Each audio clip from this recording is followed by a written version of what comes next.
Good evening, Warriors, and welcome into another edition of the R&R Sports Report. I'm your host, Randy Isbell. With me, as always, Mr. Robert Hagan. And Robert, as we were running through that 5-minute pre-game countdown, I realized something, and it made me sad. Do you have any idea what that was?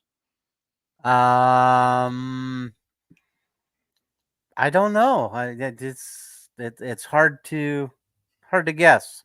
Usually I'm not sad about this news, but it just has come up so quickly for me. MLB The Show comes out on early access on Friday, which made me go, where the hell did 2024 go?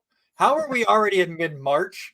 And what happened to the first 2.5 months? Because I swear that we just were saying Happy New Year yesterday. Yeah, it feels that way. We were talking about that in class today. How quick it has already gone, and we're 2 weeks from spring break, and then we're on the downhill slide. And I was actually thinking about this as I got this from Alicia yesterday, our baseball schedules. I'm thinking, okay, I've got a couple of weekends I'm working, and then all of a sudden, man, we're already into playoffs Yeah, and NAIA, and I'm thinking, is summer break already? it's Could almost it get here.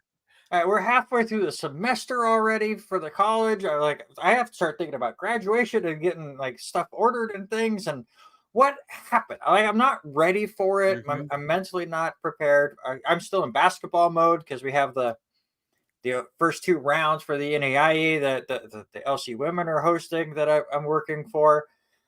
Just and like you said, like conference stuff starts for LC baseball, and you're already starting to get into the outdoor season for track and field, and baseball is just right around less than 2 weeks away from opening day. I'm very excited for it. Don't get me wrong. I'm very excited for MLB The Show, and man, I don't know what happened. I don't know where things went.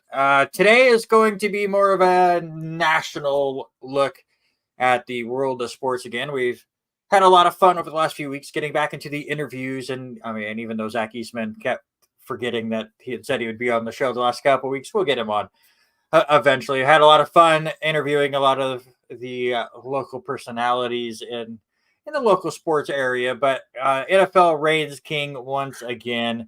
The legal tampering area opened yesterday, and for anybody that still believes that the NFL teams do not talk to players when they're not supposed to talk to the players, once again, just look at how fast these deals came in the moment the window opened. Of course, you can't sign them until tomorrow, but you're supposed to get 2 days to kind of start chatting with them. And within an hour, we had like 4 breaking news stories of Hmm. people signing to new teams. And we'll get to that. So it's just insane, right? What's crazy about it is you said it with your air quotes, and I saw it in like 3 or 4 different articles today and yesterday, reading that it was legal tampering, and they called it legal All tampering right. to the signing period. But you know darn good and well, because you look at some of the names that is getting shifted around. It's just nuts that, but it just proves to the overall person that watches sports that NFL is like any other company. They Mm-hmm. are a money making company. Oh, yeah. So uh, whatever it is, they're gonna get their dollar bills out and stuff. And so, you know, they are want to get a done deal as soon as possible. There's no other entity in the world of sports that could just continue to top all headlines all year long. You think about it, we have more of the calendar where there is no NFL action on the field than we do where it is on the field. Yet, it's top of the headlines year round as far as sports go. We go the way they spread things out with free agency, and the moment free agency gets done, you go right into draft talk, and then draft talks turn into training camp, and then poof, we're there, Well, ready for the season to go again. Well, even this year, it seemed to me, but I mean, you and I are in the same boat. How our schedules have revolved now over the past few years. You know, we're so busy with Mhm. state basketball season, and LC stuff that it just kind of, for me, looking at the combine, and we didn't even talk about combine last week. I totally spaced off that the combine was even happening. I love watching the offensive linemen work and during that day on TV and spending time with that. But I clicked it on and I'm like, totally spaced it out, but so much other stuff going on. But you're absolutely right. I mean, when is the only time that we really don't talk about NFL? And it's got to be that maybe that short little window month between the end of really signing and the draft to the start of training camp. I mean, yeah, there's some talk and discussion happening, but this this the now tampering time has seemed that there's a lot more talking than normal. Oh yeah, I loved the meme that I saw. I follow an account on Twitter called MLB Trade Deadline, and obviously during the trade deadline, that account is absolutely busy and putting all of the different rumors in one spot. But they'll do baseball stuff throughout the year. And it was I forget what the meme exactly was. I think it was a SpongeBob SquarePants one where SpongeBob is standing at the window and watching everyone else play, and it was like MLB teams watching or MLB fans watching NFL free agency, and all of these people signing within the first 2 days. Because we'll talk about Blake Snell and Jordan Montgomery still not signing, even though we are 2 weeks away from the season starting. And here we are. We haven't even started where they can sign on the dotted line yet. And I want to say like 60% of the main free agents already have homes. The big one, which we will talk about here in a moment, Kirk Cousins, happened within hours of where you could start talking, which shows that teams talk to these players well before they're supposed to, because that's a big name that quickly went off the free agent market. We'll talk about that. We'll talk about the 300 running backs that got moved around over these last 2 days, whether it's signing or trading or anything like that. We will preview the American League West. We've got through the three National League divisions. We'll go to the American League today. I will talk a little bit about the issues that the Yankees are starting to face, because the last couple of days have been, I would say, scary, but typical as a Yankee fan. So we will talk about that. Again, we'll talk about Snell and Montgomery and what's going on there. Sports related draft this week. It was my topic. And in honor of the ridiculous pictures that the soon to be Las Vegas Athletics posted about their new stadium that'll be built in Las Vegas, we're going to do the best MLB ballparks. We've done the quirkiest before, and Robert, if you need a definition of best like you needed a definition of quirky, we There's will go ahead and go with that if you want. there's so many definitions of best. Could it be the best ballpark with food, best I'm view, I'm best seating venue? so glad you don't ask these questions when we do the best of anything on Bad Brackets. I'll just say that. Well, you still reseeded that wrong, but we'll Well, it's been weeks ago and you won, so calm down. We will get into some local stuff. Lewis and Clarkson played at Harris Field this past weekend. What a pitcher's duel that was. LC once again has everything going on under the sun, and it was a really fun opening round of Aussie rules football. First time where they didn't have every team playing in the first week of the year. They only had the 4 games. All 4 games are very fun, especially the game that was between your premiership prediction and my premiership prediction. That was a insane opening round game. We'll talk about that and so much more. But Hagen, I told you before the show that we were going to start with a topic that I had not even put in the notes, had not talked to you about.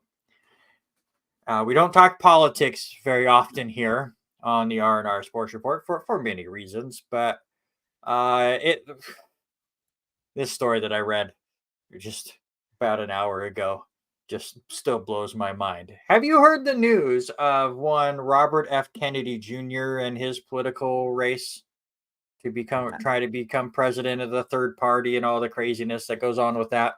I have not heard that yet. I asked that because he has come out with his short list of possible vice president candidates. One on this short list of potential vice president candidates is former WWE wrestler Jesse the Body Ventura, former governor of Minnesota, been in politics, a bit of a wild card at times with some of his takes. You either love him or you don't. The other one, Aaron Rodgers. Aaron Rodgers is on the short list of Robert F. Kennedy Jr.'s short list. It was a story ran by the New York Times earlier today. I'm looking at an article by Rich Cimini on ESPN that is referencing said article. Yes. According to the Cimini article, based off of the New York Times article, I don't have a New York Times subscription, so I can't read the main article. It says that Kennedy confirmed to the newspaper that Rodgers and former Minnesota governor and professional wrestler Jesse Ventura are under consideration. Rodgers has been talking with Kennedy pretty continuously over the past month, according to Kennedy. It's unclear if either of them have been formally offered the position, but both have been welcomed to overtures. The domain name KennedyRogers.com has been registered in the last week on a GoDaddy host as well. So if there wasn't enough distractions that Aaron Rodgers had last year, possibly running as a VP candidate on a third-party card for the what could be the wildest presidential race of all time,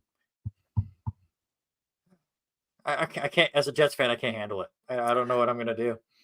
So let me play the overall. Does he give? Here's what would happen. I think if there's a chance that he does get there. Do you seriously think that Aaron Rodgers would give up his $37.5 million contract in 2025 to make basically $160,000 being a vice president? Why can't he do both? He doesn't become the VP until January. The Jets are going to be done come January. That's what I'm saying, though. That's 2024. His 2024 contract is $3.1 million, but he's to get paid how many times? 37 in 2025. How many times do we see whoever is in office, whoever is the president, get made fun of because they're golfing too much? Why can't just Aaron Rodgers as the VP get made fun of because he's playing football too much? Can you imagine all the Secret Service running around the ball fields and stuff? Seriously, I mean, if he wants to dabble his toes in politics like every other person that has done some kind of sports, Kane to being the mayor of Knoxville, Tennessee, to all that. But I mean, I don't know if I would say. I go to Twitter and I'm trying to find the original hilarious tweet that I saw. But one of the tweets that I saw, I forget who it was, and I'll try to find it and give him credit for it. It was either Tom Grossi or one of the other people that I follow that basically went, all right, here's your script. Patrick Mahomes defeats Aaron Rodgers and the New York Jets in the AFC Championship game. And then Aaron Rodgers goes on to be the vice president. And then Patrick Mahomes shows up at the White House for the Super Bowl celebration in front of the vice president that he just beat in the AFC Championship game. I mean, we're never going to get to that world because the Jets will never get to that level. But there is that. Also, Mike Greenberg, obviously a famous Jets fan on ESPN, had two hilarious tweets that I will share. He goes, his first one says, so if I am to understand this correctly, the Jets have devoted their entire franchise to the cause of making it work around Aaron Rodgers, and he just might be running for vice president. This is going to be the greatest 30 for 30 of all time. Shortly after that, he goes, by the way, a 40-year-old Aaron Rodgers coming off an Achilles tear, campaigning for the vice presidency 6 days a week while still being or would still be the best quarterback the Jets have had in decades. He's not wrong. I just I wouldn't I just don't understand how he would want to give up continuing to play football. But like you said, he is going to be at the time that he finishes up the 2024 season, he'll be 41 years old. So And let's also just be fair. Again, I'm not picking sides as far as presidential race goes and how wild it's going to be over the next few months. But it's safe to say that Robert F. Kennedy Jr. is not winning. I don't Weirder see things that. in the world have happened, but just looking at the tea leaves right now and where things are going, I don't think. Well, then, correct me if I'm wrong. I know Washington does this, and I hate talking politics, but Washington makes you pick whether or not you're voting Republican, whether you're voting Democrat, or where you're voting other, and you have to turn that in as your primary vote. Does Idaho do that too? If they do, I've never done it because Yeah, I don't have a primary side. Yeah, So that's my issue. Is I don't have a primary side, yeah. so All why right. would I want to vote that way? Enough politics. I just had to bring it up because it's hilarious. And while it would be a complete train wreck for my New York Jets, what's new there? I kind of want to see it happen just to see how it goes down. All right, let's get back into the free agents and let's talk about one Kirk Cousins who signs with the Atlanta Falcons. I also like that I spelled Kirk Cousins' name wrong in our post, but nobody can read that but me, and it's driving me nuts.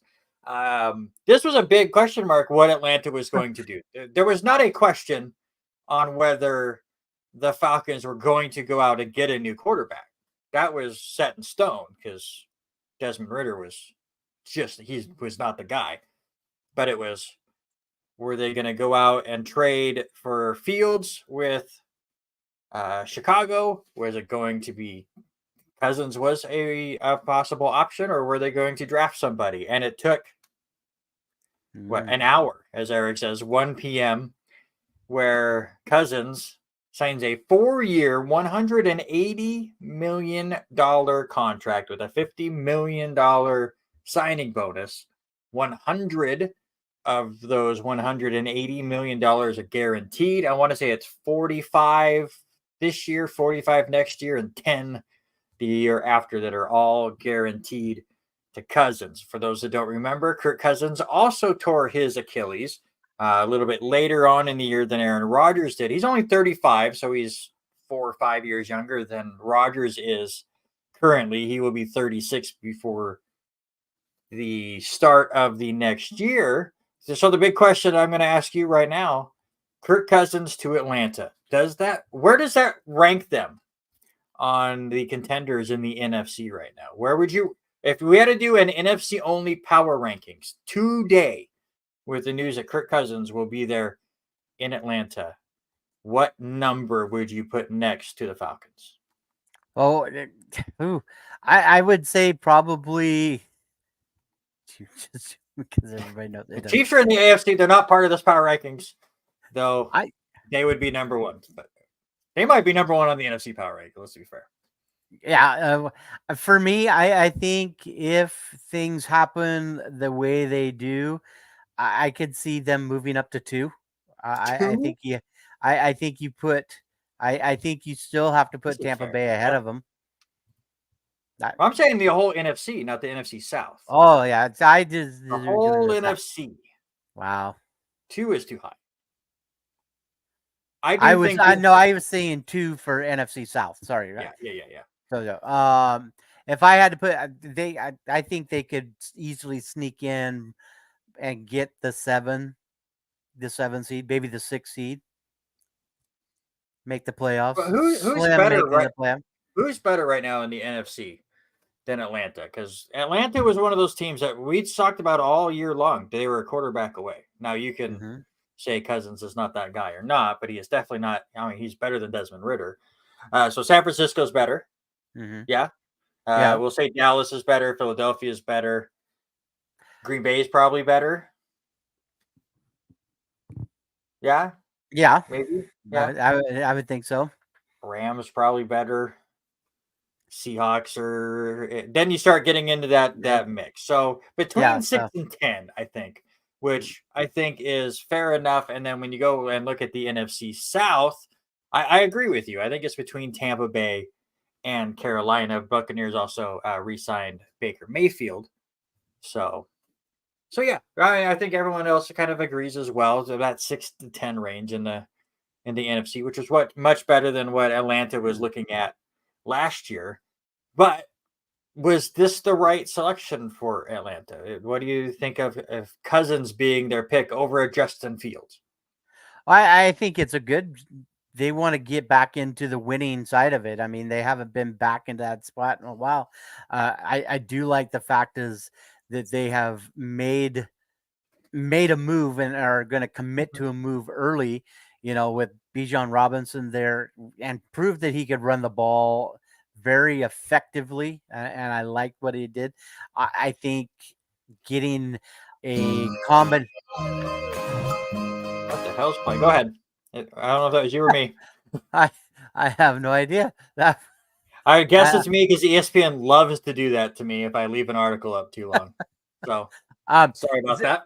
No, I think now I'm hungry. I think it's a good combination, to get Kirk Cousins with Kyle Pitts, one that he can make a relationship with Drake London. I could see that combination being quite well, and then you've got a guy in Jake Matthews on the line that could easily have that relationship with a guy, be able to protect him and stuff. I think where this team needs to gain a little bit now, since they made that move, is defenses. What can they do on the defensive front and get some pressure defensively? But I kind of like the move. I was shocked that how quick it went. Oh yeah. So which tells me that that this ownership was ready to move on him a lot earlier than what most of us probably think. Yeah, I really like the move for Atlanta. I think a veteran leader at the quarterback position is exactly what the doctor ordered, especially in a wide open NFC South right now. How many years does Cousin have left? That's a question. How is he going to be coming off the Achilles? That's another question. I agree with you. I think the defense definitely needs some work as well for Atlanta. So that's why I think why we put them right in that middle area of the NFC. But you're in the worst division in all of football in the NFC South right now. So this is a perfect fit. Who's the best quarterback right now in the NFC South? Because it's Kirk Cousins, Derek Carr, Baker Mayfield, and will to be determined with Bryce Young. Yeah. So Kirk Cousins right now could be the best quarterback in that division. And you look at what Atlanta had last year on a team that finished 7-9. Cousins played 8 games before tearing his Achilles last year, right? 69.5% completion percentages. That's what Cousins does. 2,300 yards, 18 touchdowns, 5 picks. The Atlanta quarterbacks combined for the entire year, 61%, just 3,700 yards, or only 1,400 yards more on twice as many games. 17 touchdowns, one fewer than Kirk Cousins threw in his 8 games, and 17 interceptions. So 13 games with Ritter and 4 games with Heineke. So Kirk Cousins is definitely an upgrade for Atlanta. Is it enough to push them over the top? I believe so at the moment. They were only 2 games behind Tampa Bay and New Orleans. So my question then, with this move and all that, so do you hold on to Heineke? Do you hold on to Ritter, or do you move one of those two to try to bolster up a defense or to get a said 4th round? Because I wouldn't think you would get anything higher than a 4th round for either one of those guys, Ritter or for Heineke. Ritter, you keep around because he's still on his rookie deal, and you can kind of just see if he develops under Cousins a little bit and let him have some more time to cook. I think Heineke's going to move on. He'll be a backup somewhere else, and we will see where all of that goes. There were a lot of other quarterbacks that got moved already, which you don't see this that often. Gardner Minshew gets $25 million over 2 years for the Raiders. Is he going to be the starter for Las Vegas next year? There could be a good upside to having Minshew mania in the desert. I think could happen. I really do. It's what, him and Aiden O'Connell, right? Those are right. That's really all they have as a battle.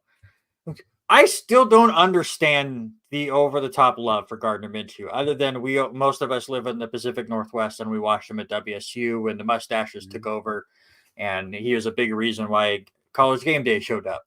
But he's been a serviceable backup quarterback. Like, he's not going to change a franchise, but every time free agency comes up, people freak out about Minshew mania, and then he's one guy that I respect. And I think he does a good enough job, but just he gets overhyped every March.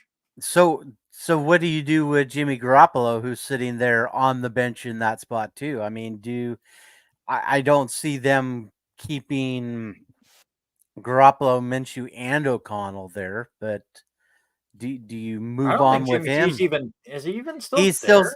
He's still on the roster, considered as suspended, but. Oh, yeah. I think he's just done. I think he's out. If he's not already. But I can't remember exactly where he's sitting right now because Jimmy G's he's done. Yeah. Jacoby Brissett goes to New England, 1 year, $8 million. As Mac Jones had previously got traded to be the backup in Jacksonville. Is Brissett, to me, New England has the number 3 pick. So I like this move for the Patriots because whoever you get, having Brissett there gives you that stopgap. Because I don't think the Patriots are contending next year. I know everyone wants to say, oh, we have a rookie quarterback, we have to throw him out to the Wolves. But you get a Brissett who can play the first half of the year, maybe even all of the first year. He knows where his role is I'm going to play until said rookie is ready.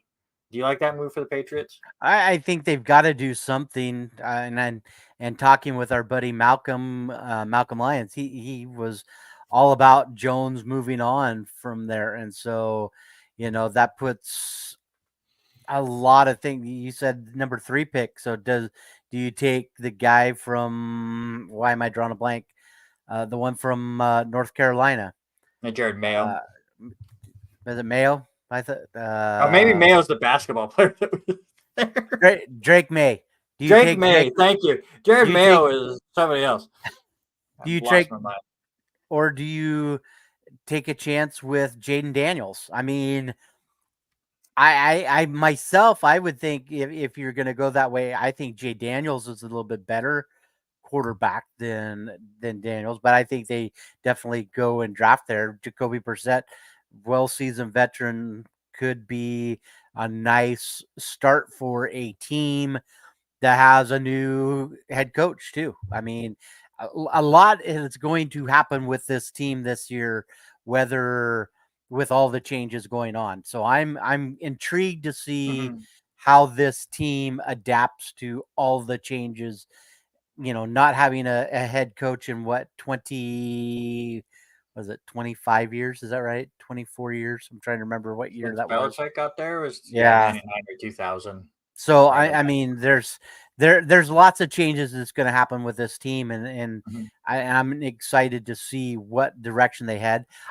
If I was me and I was sitting in that boardroom in that drafting room, I take Jay Daniels. Oh, we'll get to that. We'll get to the draft stuff once we get closer on. But yeah, most likely they will take a quarterback if they stay at 3.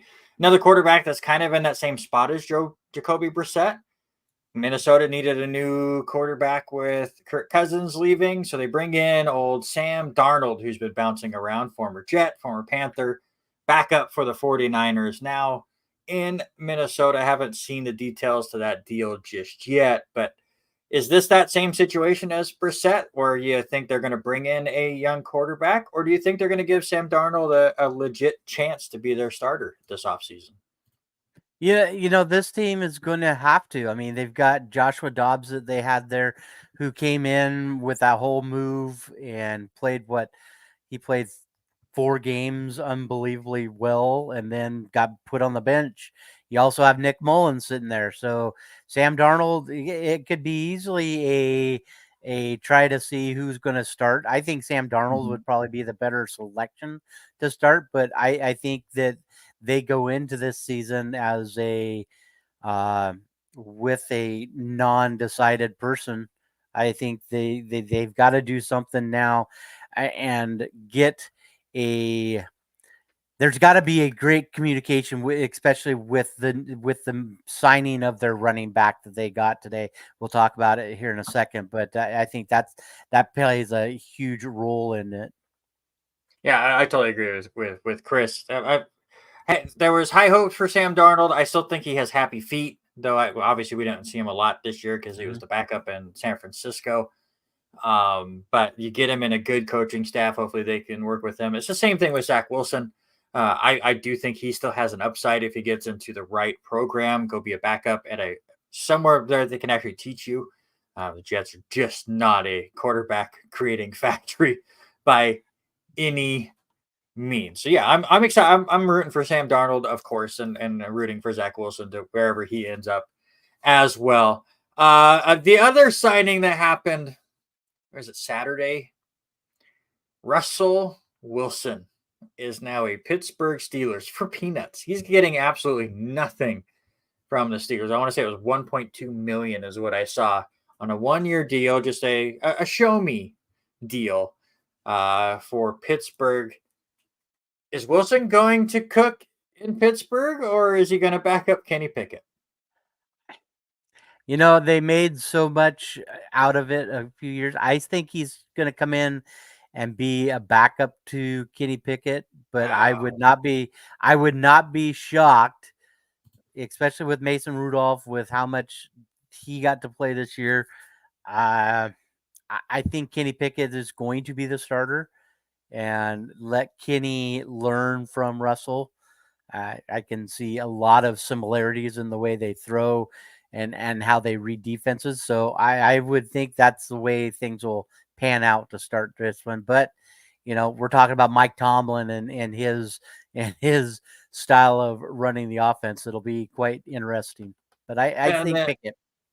and then finally, the New York Jets get their new backup quarterback and Tyrod Taylor. I saw this last night, and I have to say I love this move because at least if Aaron Rodgers goes down or he goes for vice president, we have a quarterback that has started before. So I'm very happy to have Tyrod as the backup quarterback for the Jets. Hopefully he doesn't have to play, but he is so much better than what the Jets had as the backup last year.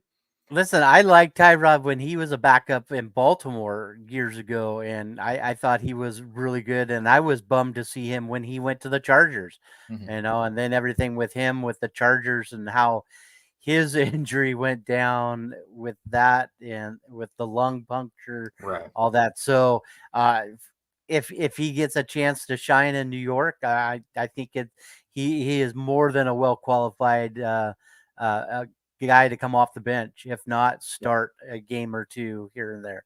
Yeah, he's definitely been the bright spot for a very quiet Jets offseason so far. They did get one offensive lineman, one of your former players who started every single game, which is something you can't say about a Jets offensive lineman very often. So hopefully that will help shore things up as well. But the big position that moved around the most over these last couple of days, and it just continues to move around. I'm afraid to look at Twitter again because 3 more may have switched teams before we get there, and that is running back. We've been talking so much about how running backs have been devalued as far as how much money they get compared to other positions. And now it's showing here where some of the top running backs, if you play fantasy football, some of these names I'm going to bring up were drafted in your first round. Like they were your most valuable, coveted pick. in your fantasy football draft, and they were just moved around like little. They weren't even chess pieces, like checkerboard pieces. It was like that's how little the NFL thinks of some of these players. The first big name that moved, Saquon Barkley, stays in division, goes to the Philadelphia Eagles, 3 years, 37, just under $38 million altogether. I don't think that was a need for the Eagles, though. But your thoughts on Philadelphia picking up Saquon, and does this put them back near the top of the NFC or not? I think that moves them up a little bit. I think having a role where he gets in there. I think the way that he gets criticized for taking this move and moving up there is a little harsh. Is Tiki Barber comes out and says, you're dead. You're He dead was to us. You're joking. dead to us. Tiki was joking. I understand that, but for him to, you know, it's been so hard for all of these running backs to make any money, Mhm. and get paid. And I think just because he made a move to go get money and get some consistency, hats off to him. He was in the discussion to make the trip down to a nice little town called Baltimore, Maryland, and he signed elsewhere quicker. But I see no reason why he does not move, especially with how up and down that New York Giants team has been. They made a huge splash with Burns on the defensive side. Mhm. Over I think will tighten up the defense even more with Thibodeau and Lawrence in there. I think that defense is going to surprise a few people. Yeah, Eagles definitely will be in consideration for the NFC East. I still think it's a two-team race between them and the Mhm. Cowboys, but I don't think this puts them way over the top. I don't think this makes them Super Bowl contenders by any means. It's a cool luxury spot for them to get, but the way they ended the year last year, it felt like they really needed to retool stuff. This did not seem to be the case, and obviously losing some of their stalwarts like Kelsey, who ended up retiring, and definitely is going to hurt more than having Saquon Barkley. And why would you want to be the running back in Philadelphia when you're going to have most of your touchdowns vultured to you from the tush push? And Mhm. I don't understand. Giants responded and got Devin Singletary as their new running back, 3 years, just under 17 million. That's a whatever move. That Austin Eckler got moved, and this was one that happened and went way under my radar. Eckler, a good running back, but he goes to the Washington Commanders for 2 years. And honestly, I didn't even realize this happened until I was doing the show notes today. Yeah, I had no idea that he was on the move. Period. But Austin Eckler was kind of that decent running back in Los Angeles. I'm shocked that they moved on, but that with that opening up, moves into the other one uh, that we're going to talk about, and that's Gus Edwards.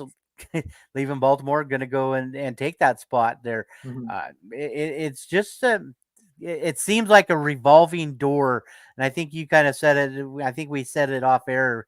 It just seems like the running back position has become a uh, keep your door open and let's see what happens on a Yeah, yearly basis.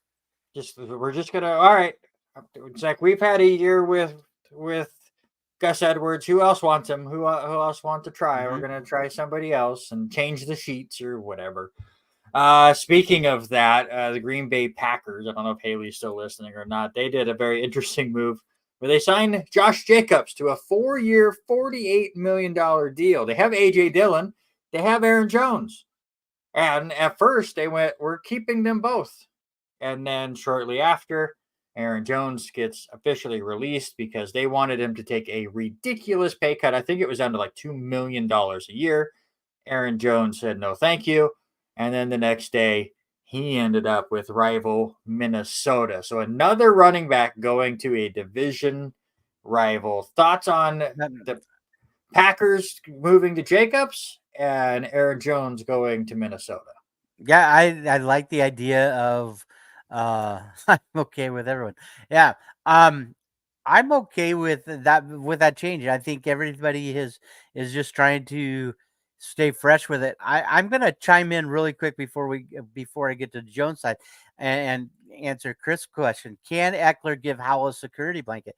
I think Brian Robinson was already a decent running back there. I don't know if he gives him a security blanket. Um, we'll find out. I think they give them the ball a little bit more, and they bump Brian Robinson more to a third down back. But it will be an interesting play there. For me, Josh Jacobs, I think hurt himself last year by holding out as long as he did Mm-hmm. with the Raiders, and I think he just was not happy there, and so it was time to make a move. But for the Packers to have three big names there, Dillon proved himself at the end of the year, and I think he proved himself to be that better running back there. But it's weird to see. I mean, a lot of teams, even Baltimore, did the same thing, picking up three big names, and then you put them on the practice squad. So I did tweet about Aaron Jones, and I was hoping he would come to the Jets and reunite with Aaron Rodgers, kind of be that good 1-2 punch with Brees Hall, but it did not happen. He did get freed. It took several years for us to free him, but yes, Aaron Jones and I are still good buddies on Twitter. He doesn't remember that he's added me on Twitter, but don't nobody tell him. It's all right. Well, he's still my best friend on Twitter, people. A couple other moves. Chicago gets DeAndre Swift. So Swift had gone to Philadelphia, but he was a former Lion. So kind of a in-division move there. Cincinnati signs Zach Moss and then trades Joe Mixon to Houston. Tennessee signs Tony Pollard from the Dallas Cowboys, 3 years, $24 million, because they knew one, Derrick Henry was not returning. And that news broke today. Derrick Henry, 2 years, just $16 million to one Robert Hagen's favorite team. So your thoughts on getting Henry? Well, and I said it earlier, his name and along with Saquon Barkley's name both have been streaming everywhere for the last 2.5 weeks. What was going to happen, and it was made quite clear that that Derrick Henry was at the top of the list, was one of Baltimore's guys. Mm-hmm. And after you saw Gus Edwards, and I think Gus Edwards knew that was happening, and that's why he took this took this spot out in LA. But the bigger part, I think, for Baltimore is they do need to sign. I think they need to try everything they can to get Dobbins. That'd be a heck of a two-headed monster in Derrick Henry and J.K. Dobbins if he could stay healthy and not get Right. injured. That's his big issue right there. As far as Tony Pollard going to Tennessee, that was one of the ones that slid under the radar for me, is not knowing what was happening. And I asked you just before we went on the on air, and we talked about who is the running back now in Dallas, and that for me kind of shifts this team back a little bit, is not one of the top teams in the East, because I mean, who you got? Malik Davis, you've got Rico Dowdle and Deuce Vaughn. So, and it's like you said, they were very high on Rico, at the beginning of the season. Now he's going to be put in that predicament. So it'll be interesting to see what Dallas does since they've moved on from Pollard. But even if none of them step up, Tony Pollard did not step up. No, this was supposed to be his gig. They moved on from Zeke because they had the two-headed monster, and everyone went, all right, this is the year of Tony Pollard. He's going to show why he's the number one running back. He ran the ball 60 more times in 2023 than he did in 2022. And he gained 2 less yards on the season. He did break 1,000, but that's not a big mark anymore for running backs because you play an extra game. And that's 70 yards a game, 60 something yards a game to get to 1,000. It's not that high benchmark that it used to be. So Tony Pollard wasn't much of anything as far as the Cowboys were concerned last year. My belief now is Dallas will probably pick up a veteran running back to throw in the mix, and they will also go out and draft one and see if they can just hit on somebody. And that's exactly what teams do anymore. It's like, all right, we got a running back. We got lucky in the draft that it hit perfectly. We got this great talent. We're going to run him into the ground for 3 years and then send him on his way and try to do the whole same thing again. And you said it. If you're a fantasy player, you like to play fantasy, and you did say the names, a few of them, and you look at it: Derrick Henry, Yep. DeAndre Swift, Joe Mixon, Austin Eckler. Tony. I'm just looking right now. Tony Pollard, top 12, Oh, you're 4 looking of at those, draft. and total yardage from last year. And but you move on down just a couple more spots. You got Saquon, who was their Devin Singletary, all in the top 20 of running backs last year, and on the move already this year. So Yeah. I think it's that revolving door mentality, and you're going to try to get whoever fits the best for, like you said, a 1 year, pound them into the ground until it doesn't work anymore. Yeah, definitely go back and look at your fantasy football draft from last year. How many names did we list that got moved as a running back were drafted in your first round? Just wild how it works. A couple more pieces that still need to move. I wrote these about 1 in the afternoon, just 5 hours ago, and already 2 of the 6 names that I put down have already found new homes. That's how crazy everything's going. Danielle Hunter goes from Minnesota to Houston, 2-year, $49 million deal. And Ian Rappaport tweeted out 11 minutes ago that deal is 98% guaranteed, with just under $30 million being in the first year. So they're going all in there. And former Raven now, Patrick Queen, which Tom Gracia, we're both fans of him, had made a joke about having the king and the queen both on the same team. It did not last long. Queen signs with rival Pittsburgh, 3 years, $41 million. One of the several defensive players that have bolted from Baltimore, but that defense always continues to churn out players. So just real quickly, just give me first instinct where you think these other top name free agents are going to end up going. No, Queen is not coming to Seattle. It's not happening. He's gone. All right.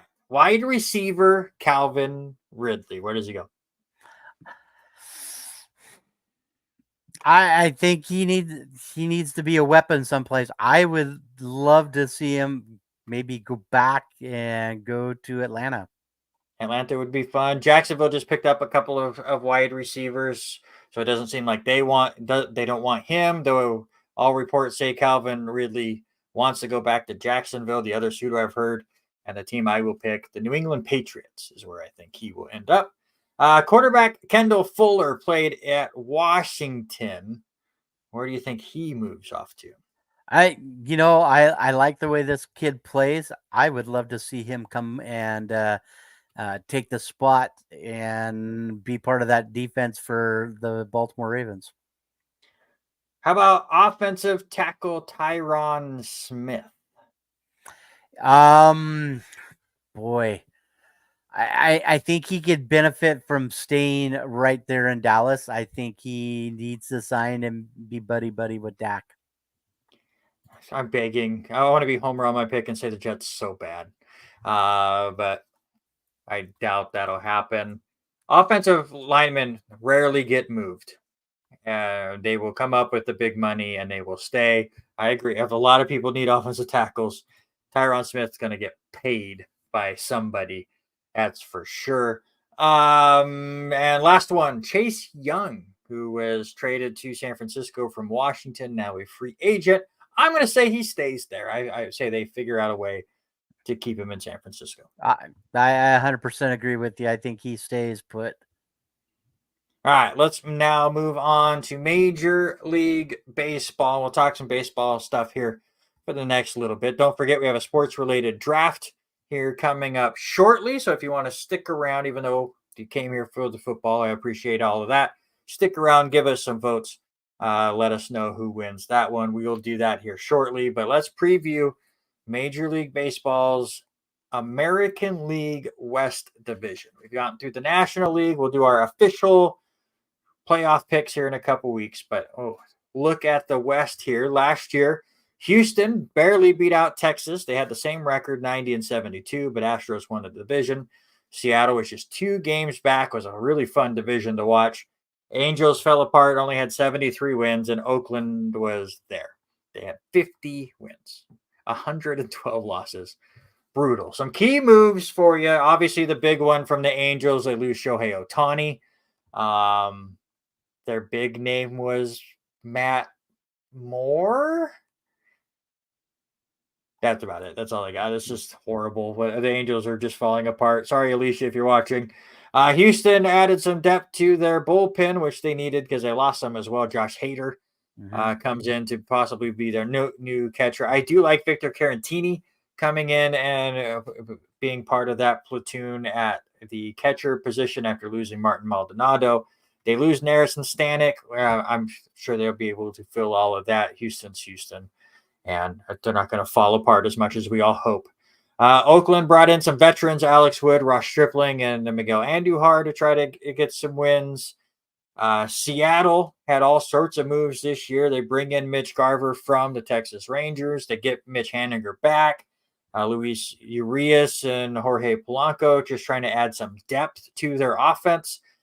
They do lose Jared Kelenic, which I was telling people a while ago he needed to be traded for Juan Soto. I had a big thing in the paper about it, and nobody listened. Now you just lost him.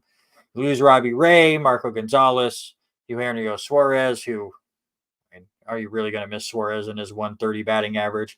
Let's just be real. Texas gets Kirby Yates, David Robinson, and Tyler Mahle. A couple of good right-handed pitchers there. They do lose Garver, Aroldis Chapman, and Jordan Montgomery for now, because he has yet to sign anywhere. Out of all of those moves that I just listed, other than Ohtani, I'm going to take the easy answer out of the way. Other than Ohtani, what was the biggest move in this division? If I'm going to play Homer, sorry, and you know me better than that. I'm going to say Polanco. I think the Mariners getting Polanco is a huge thing. I think finally moving on from Marco Gonzalez. I hope we get some starting pitching. I hope this pitching staff gets better. But I think having a staple with Polanco there at second base is going to benefit Seattle a lot better. No, it's Josh Hader with Houston. And again, they were losing some depth with the bullpen, but now that bullpen becomes one of the best in baseball right now. Getting Hader to close it out, and you still have a couple other really fantastic arms there. As much as I hate to see it, Polanco's fine. Polanco's an okay player, but definitely not the biggest move. Not a lot of big names got moved around in the AL West, which is surprising when the Astros have been so dominant over these last few years. Texas, you're defending World Series champions, and Seattle has really been on the rise where they're contending to be in the playoffs each and every year. So interesting to see where things go through all of these teams. But as we do with every division, we look at the win over under bet. I look at Vegas Insider, which takes a bunch of different gambling websites and puts all of their totals together to get one average of the group. And then we guess if it's going to be over or under by the end of the year. Let's start at the bottom. Let's start with the Oakland Athletics. They won 50 games last year. Their over-under is 56.5. Can the A's win 7 more games than they did last year? I think they are right at 50. So I'm taking the under of 56.5. So they're going to go the same record as last year, according to Hagan. I'm going to give them some optimism. Seth Brown is still there, former Warrior. Give them some love here. Obviously, we'll talk about that stadium here shortly. But I'm going to take the over and say just over. We are going to talk about that new stadium, Haley, just here in a second. But give them more than 57 wins. Just maybe that's motivation because they've seen the change of what can happen. But that's still 3 years. That's still 4 years out. So, and I like some of the older vets that they got in. Maybe can kick them in the butt a little bit. At some point, this has to turn around. The Angels had 73 wins last year. They're over under 71.5. To me, Ohtani is worth more than 2 games. Losing him hurts them a ton. Can Mike Trout stay healthy for another year? I don't see it. So unfortunately, I'm going to say under for the Angels. Yeah, you hit on all the bullet points there. Trout has to stay healthy. He's got to stay in the lineup, but you're 100%. Ohtani, without pitching there and getting those starts and those wins, it's more than that. So I definitely take the under. Seattle Mariners, 88 wins last year. Their over-under goes down slightly, 86.5 this year. I will let the resident Mariner fan take his pick first. I'm taking the over. I'm excited with some of the moves they made. Getting Garver in there from Texas, a great catcher. So I'm taking the over, definite. I am also going to take the over just slightly. 88 wins does feel about right. Get him close to that 90 win mark. I tease you about Jorge Polanco, but what I liked that the Mariners did this offseason was really kind of bolstered that lineup, give themselves more depth. I think out of some of the contenders as far as the AL playoff picture goes, they're the ones that can sustain the most injuries before that really starts to affect them offensively. Obviously, they need some pitching help, but we've seen them make moves at the deadline. So, yeah, Mariners slightly over 86.5. The tough part for me to watch the Mariners during preseason is because they're one of those ball clubs that do the split squad. So you don't really get a good look at all of them together to start a game and so on and so forth. So for me, it's tough to make that comparison, but I agree with you. I think they've made the steps to get better. And anybody watching spring training to see how the team is going to do is watching spring training wrong. You're looking for specific players and what they've worked on and what they've tried different. And look at the horrible spring training uniforms that they have this year. The defending World Series champions, the Texas Rangers, won 90 games last year. They're over under at 90.5. Yeah. I think it just because the Mariners get a little bit better and I think they're going to fall just under. So I think they still get close to the 85 win mark, but I think just under. I saw a stat.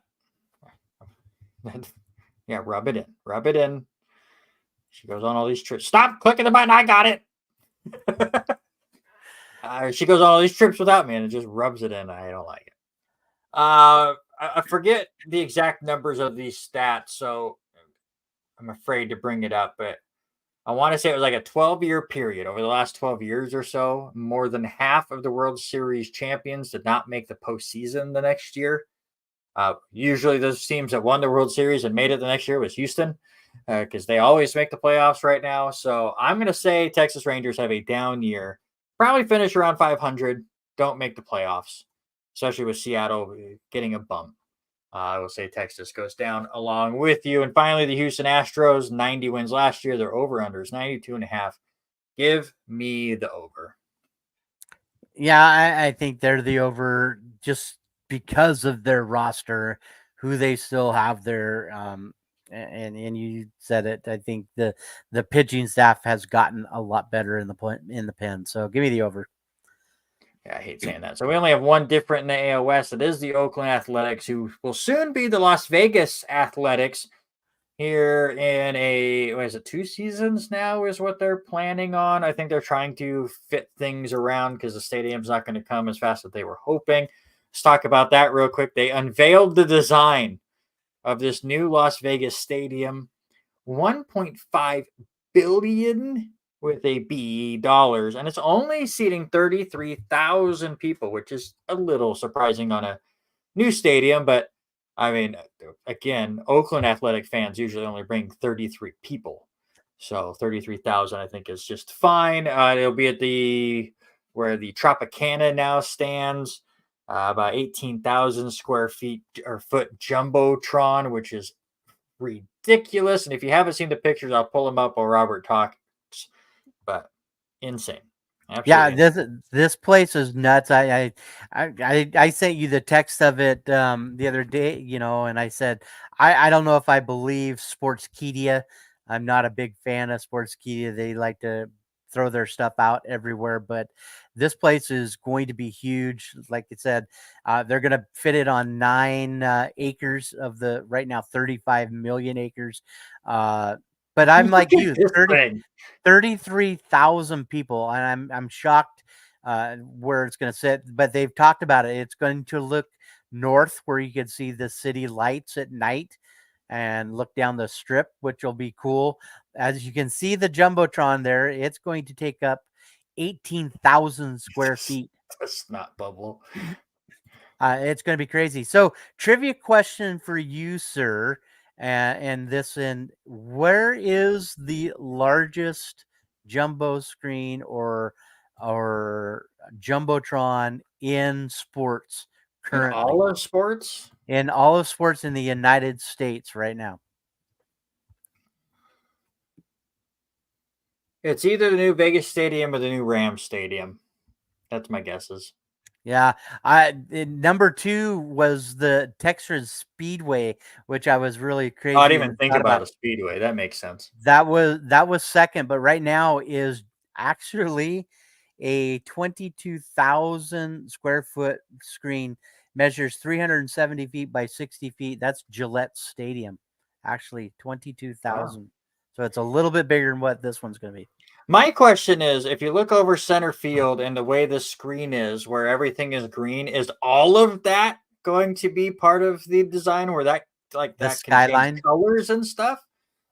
Well, I'm assuming by hearing and reading the stories that view is going to be the view that looks up the strip. So you will Well, see. no, I'm more talking about if you can see Yeah, I can my see. mouse over here, Oh, where yeah, this yeah. green is. Like, will this change colors? That would be awesome. I think that would be really, really cool. And in the design too, they talk about the south side of it. It's going to be a Fremont. It probably will be. The south side of it will help protect the afternoon suns for afternoon games. But that Yeah, would be really, really cool if it would change different things and all that. we'll see. We'll see what they do here in a couple of years. Obviously, design pictures are not always exactly where they go, but these stadiums are getting insane with Hmm. how they're being built. My question is, where's the big sphere thing? And can you see the sphere when you're at the stadium and where it could go goofy stuff when people hit home runs or something? So the sphere is on the way north side at the Wynn. So it's going to be about when you know how the walking blocks are. So the walking blocks from Mhm. where Tropicana is down by the Luxor and all that. So it's a good mile and a half away. I love this idea where you can walk up whatever you're going to have set up here at the bottom here, where Hmm. all these people are. Obviously, there's going to be concessions and all this crazy stuff, but as you're walking in, you can just kind of see the field as Hmm. you're getting closer. I love that idea. I'm very excited to see where all of that goes and if it's going to look anywhere near the design pictures. But it's wild whenever that Yeah. comes in. It's just good for the Athletics compared to what they've been playing in for years. They need something like that from the top of the Mm. stands. Yeah, that would be crazy. Real quick, I will just be a little sad as a Yankee fan. I want to get your thoughts for a moment.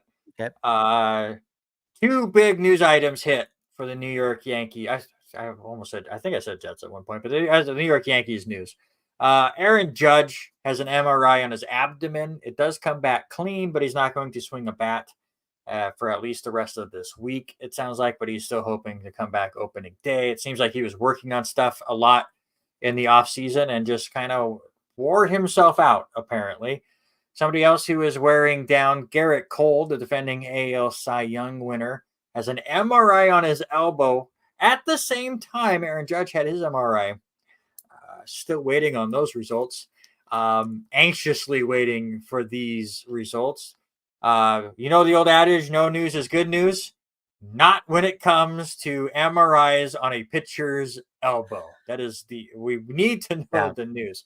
The one news that we did get is the Yankees have made a new offer to the Chicago White Sox for Dylan Cease.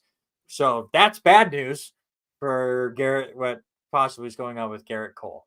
You're not a Yankees fan like I am.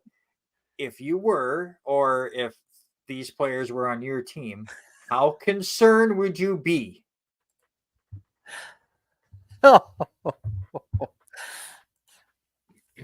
Sorry, sir. I don't know if she's still over there, but hold on. There you go. I threw my ball at her. Anyways. I think a good thing for him to set him down for maybe the remaining part of the spring training, but I think the bigger one has to be Garrett Cole. Yeah. I really do. Those are some, almost guaranteed.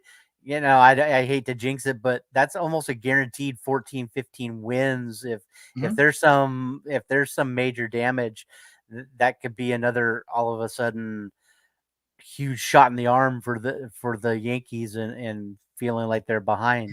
It's brutal, and I mean, this happens every year where the injury bug just collects so many different Yankees. So hopefully they can all stay healthy. They'll be fine. It also brings up the big point that Blake Snell and Jordan Montgomery still do not have homes. We're just over 2 weeks away from opening day. We're 3 days away from MLB The Show dropping if you have the pre-order or the early access. When are they ever going to sign? What is Scott Boras thinking at this point? And I brought it up a couple weeks ago. Shocked this still hasn't happened. Again, we'll put you in the spot of a Major League Baseball owner. Are you expecting a discount now if you want one of these pitchers? And how scared would you be of them being injured coming in?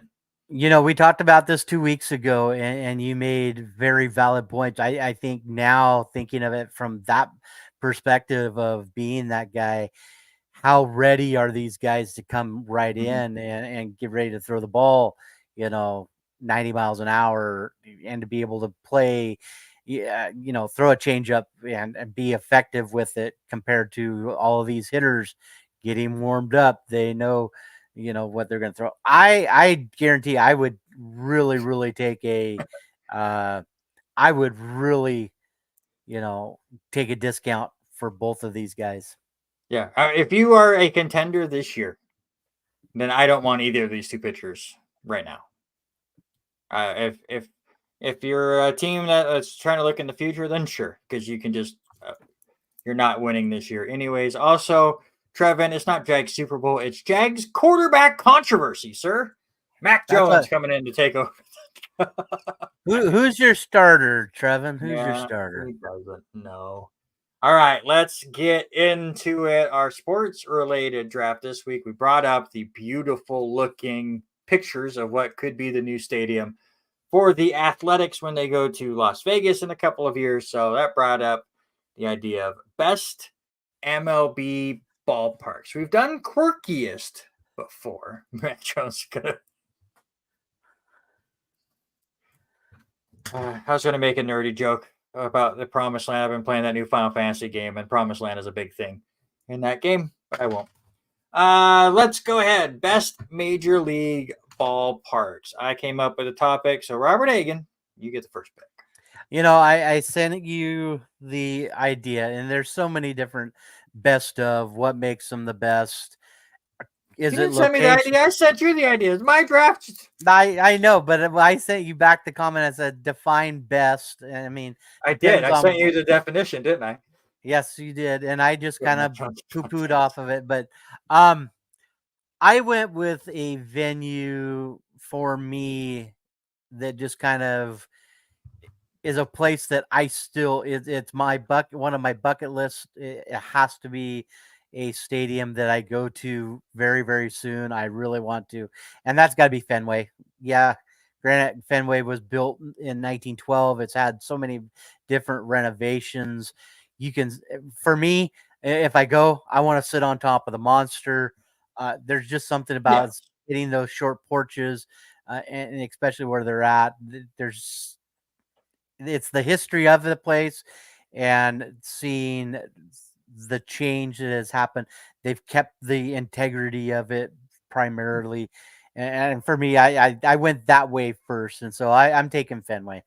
Yeah, and if we were doing most iconic, I could definitely go with that one. That one with nostalgia, 100%. It's definitely a ballpark that if I ever had the chance to go on some summer tour where I was trying to hit a bunch of different stadiums, that would be near the top of my list. Yankee Stadium, of course, would be at the top. But looking at just different stadiums around the country and just thinking of great experiences, I've only been lucky enough, I think, to go to 3 different stadiums, and one of them is no longer even, or I guess 4 stadiums. I was at the Kingdom too, but nobody says that's a great experience by any means. But 2 of the 4 baseball stadiums I went to are no longer with us. But I'm just thinking of the entire experience because if I know Robert, you're like me, especially when you're going to something like this, we want to get there early so we could walk around. The 2 times that Mhm. you and I have went to NFL games, we went around and checked out the sites. When Haley and I went to Lambeau, I think we were at Lambeau Field 3 hours before game time, so we could walk around and check out everything. So to me, that's what it is for baseball parks too. It's like I don't want to just show up, get to my seat, watch the game. I want to, especially if it's the first time there, Mhm. experience it. And to me, the one that really nails that experience and just this would be a place that I would like to do what you and I usually do for football and sit as high up as possible to get the view. And that's Oracle Park for the San Francisco Giants, where you can see the bay out in right field. You get high enough, you can see it over left field too. But like the bay is just right there. You walk around, what is it, Levi's Landing? You can Mhm. walk up and down there and check out the bay. Obviously, you can go get a canoe or whatever and try to catch home run balls out there if you want. But just what a beautiful venue to catch a baseball game. We talk about Orfino's high school field all the time, and just a ridiculous backdrop you get there with all the woods. Same thing here with all the water. I think for Oracle Park. So that's my Yeah, first pick. yeah, I was gonna take Oracle in my second pick. You got it right in front of me, but you're 1,000%. If I had to pick a local high school to go to and watch a game, it has to be Orfino, looking up back Mhm. up the river in the canyon. Yeah. It's a beautiful sight. So, for me, I'm going homerish just because I've seen night games here. I've been there, and I'm gonna go T-Mobile, and Yeah. having the first retractable roof plates, so many options about things, because this was a huge upgrade from the Kingdom. Like you said, I got to watch a couple games in the Kingdom growing up when I was very young. Well, I shouldn't say very young. I was 17, I think, when I went there. But uh, the big park, looking out, especially if you're on the first base side and you see all the fireworks along the skyline, and now with Lumen Field on the other Mhm. side, it just kind of is beautiful to see that stadium lit up at the same time, and it just looking out the skyline. So uh, and there's something about looking out that bay if you're out in Mhm. up in right field at the Hit It Here Cafe, and you look out towards the ocean, out toward Elliott Bay. Yeah, I mean, it's just a Yeah. beautiful oceanside or a bayside venue, and, Yeah, and and I mean, you have the train that goes right across there, which mhm, always is an experience for T-Mobile Park. And again, we've both been there several times now over the course of the years, and, mhm, and all the different places you could check out before the game are always really great. They do a great job of showing off their history. It's not a bad place at that park. I've been just lucky enough where Haley and I went over for an entire series with the Mariners and Yankees, and we sat in 3 different spots. All 3 spots were fantastic. So yeah, T-Mobile definitely would have been up there on my list as well. For me, my second round pick is one I've never been to and one I would like to, but it just got voted the best ballpark in America according to USA Today, and that's PNC Park for the Pittsburgh Pirates. To me, when you're building a new park for a team that sucks, you have to go over the top with everything else, and that's exactly what Pittsburgh did. That place looks amazing. Another one where the skyline is ridiculous, and I'm pretty sure this is the one that Alicia went to last summer and absolutely loved that experience as well. So PNC Park for me and the Pirates, again, you're not going to watch a great baseball team when you go there, but the sites around PNC Park, absolutely amazing. So that's my second pick. Yeah, and that's 100% one of those ones that I would go to also. For me, the final one has to go, and it's another backdrop one. And for me, it has to be Busch Stadium. I going there and seeing.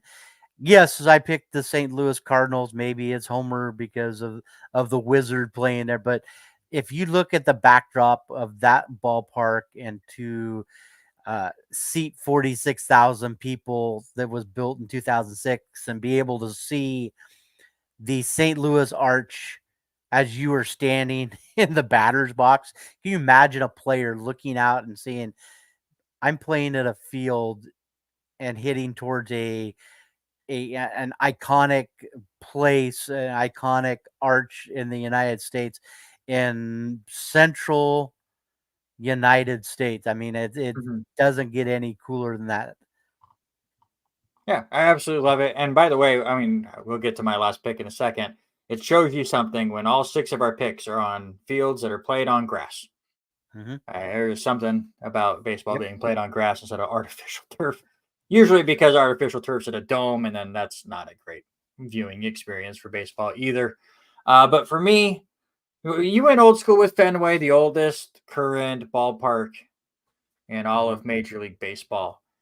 People forget that this pick is the 3rd oldest ballpark right now, and it's because of how many times they have renovated this place. Dodger Stadium still is like top of the line as far as amenities go, and how, like, from everything I've heard, Malcolm, our buddy, goes down there from time to time to catch games because he's a big Dodgers fan. It seems like it's a very cool experience to go down there. Another one of those iconic places, because while they do all these renovations, they keep it, like you said, with Fenway, very I've lost the word for it, but they keep the classic look. The nostalgic look. The nostalgia look. Thank you. Yeah. So that's why I go with Dodger Stadium. Yes, Yankee Stadium would be the top of the ones I'd most like to visit, but as far as the best stadiums out there, yeah, you have to be able to have good seats to be able to sit for the several hours, have the good food with it, make sure that all those seats have great views. And I think that's where Dodger Stadium is. So let's go ahead. Let us know who wins this week's sports related draft. For Robert, he went Fenway, T-Mobile Park, and Busch Stadium. I have Oracle Park, PNC Park, and Dodgers Stadium. Let us know in the comments down below who wins. And there's a couple other ones, we didn't mention, but like you and I are both huge baseball nuts. I mean, I'd love to go to Detroit. I'd love to see Comerica Park. I mean, the beautiful back. I'm all about the scenery. I love the backdrops. Even, and most people will argue with me, Kauffman Stadium in Kansas City. I would love to see Kauffman Stadium. Again, they have some really cool stuff too. Again, you're not going to watch a great baseball game there with the Royals in town, but that's definitely a good stadium. Now, I didn't send this to you the other day. I posted this on my Facebook page, but there is a mapping of how to travel to all of these places. I know I just sent it to you on your Facebook, but you started in Miami and work up the East Coast, and I'm down to the final. I've still got a lot of northwest or northeast stuff that I've got to go, and I would love to go up and hit all of those. So.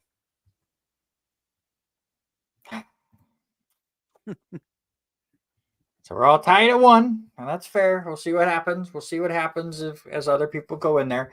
Again, I'm not upset with any of Robert's choices, and I think it's a very what you're interested in for sure. There was years ago that me and a buddy just out of high school, obviously we didn't understand how money worked super well, but we had this great plan where we were going to stay at one hotel for 2 weeks in eastern Pennsylvania, and there are like 9 or 10 major league ballparks that are within 3 or 4 hours of whatever this town that we looked in, and we had it mapped out where everyone was in town at the right time and playing different teams. So we were going to go to like 9 different stadiums over 11 days or something like that and see 18 different teams. And then we looked at the money and went, oh, never mind.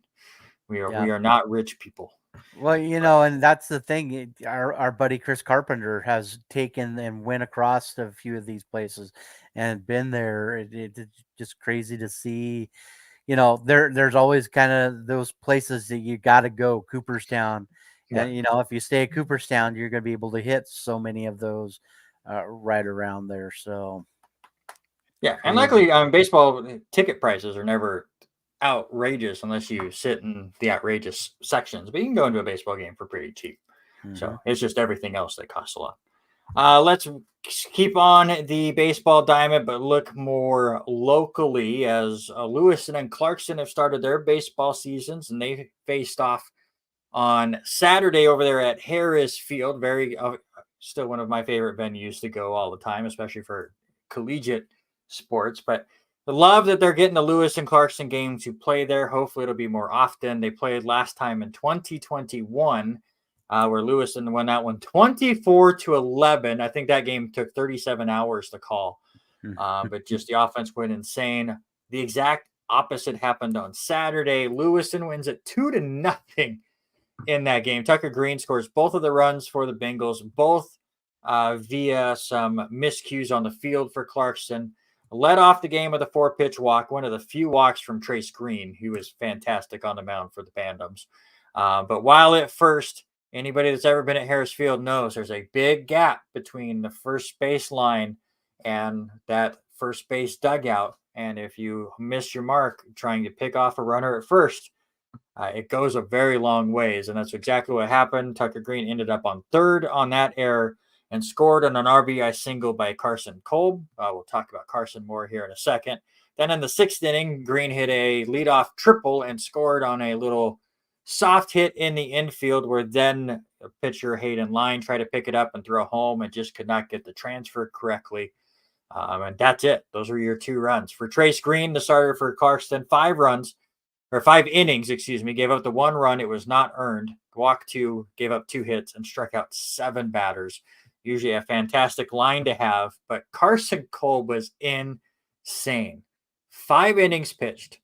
He faced 18 batters in the game. He hit 1, he walked 1, and he struck out 14. 14 batters struck out. Did not give up a hit in his 5 innings of work. It got so insane that I think I still have where to go? My scorebook here, just to show you how wild it was. He struck out 4 batters in the 1st inning.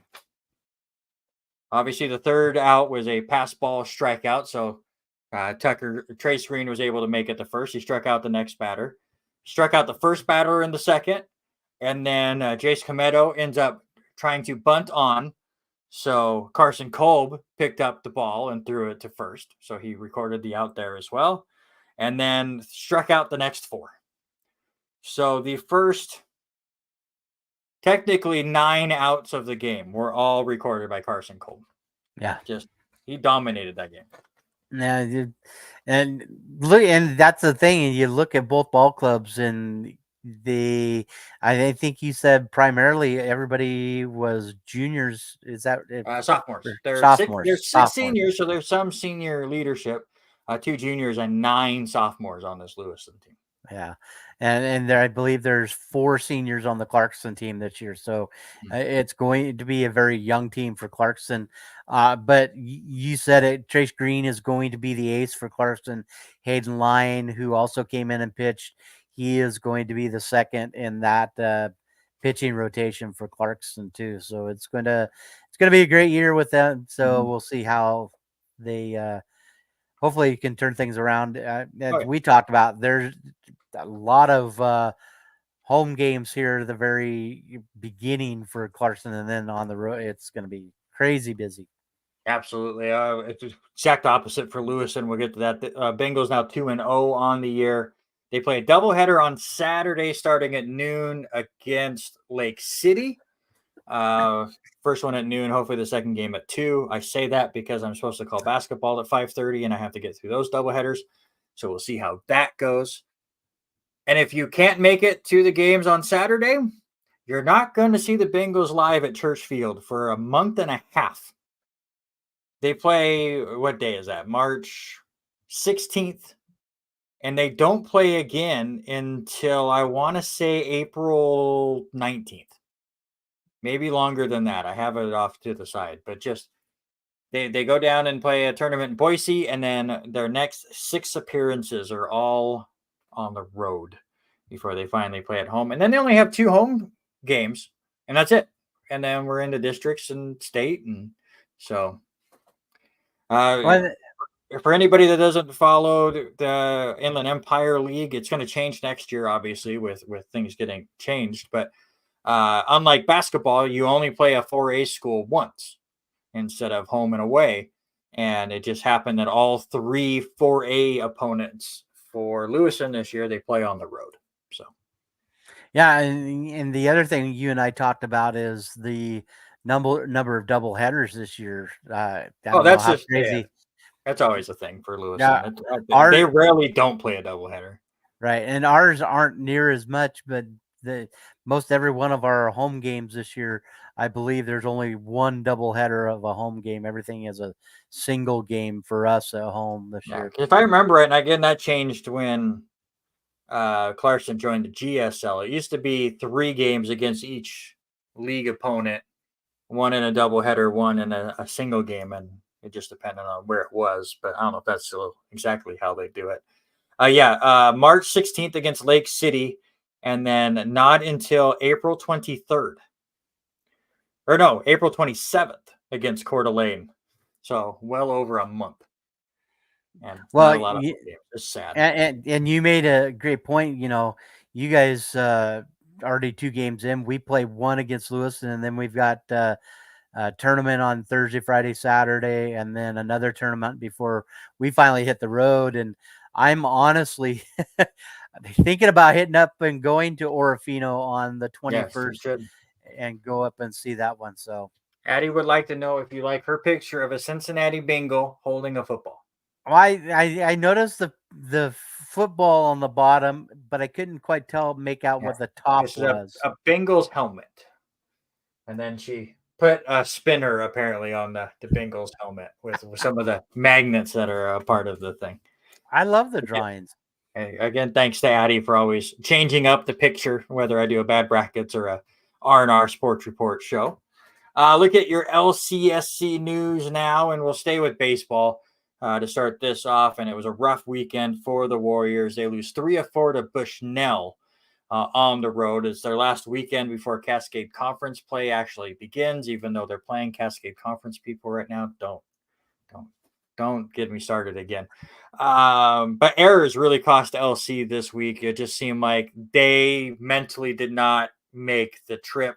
9 errors combined in their 3 losses. They did win the opener 12-5. So a rough start for LC, especially with some of the higher expectations that they had coming into the year. But they will start Cascade Conference play starting on Friday in a 4-game set at Corbin. Basketball starts their NAIA tournament this weekend. The men go on the road. They'll play in Butte, Montana.